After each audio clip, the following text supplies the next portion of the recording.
L'Union africaine a envoyé 100 observateurs des droits de l'homme et 100 observateurs militaires au Burundi, a déclaré le président sud-africain samedi après un voyage dans ce pays qui connaît sa pire crise depuis la fin de la guerre civile il y a 10 ans.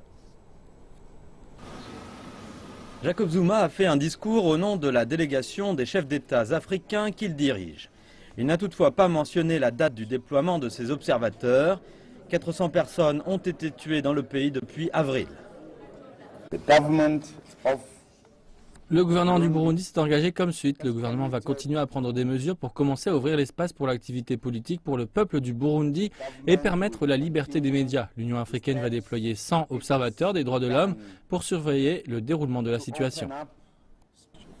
La décision d'envoyer des observateurs suggère un compromis avec le président burundais Pierre Nkurunziza, qui a provoqué la crise en avril en annonçant qu'il se représentait à un troisième mandat. Il a gagné les élections en juillet et provoqué des manifestations violentes. La nouvelle initiative est bien moins ambitieuse que le plan initial de l'UA d'envoyer 5000 soldats de maintien de la paix, refusé par le gouvernement Nkurunziza. Les détails de la nouvelle mission ne sont pas clairs. Les diplomates disent que d'autres observateurs envoyés cette année ont été bloqués, incapables de sortir de leurs hôtels car le Burundi avait refusé de signer le mémorandum les autorisant à agir.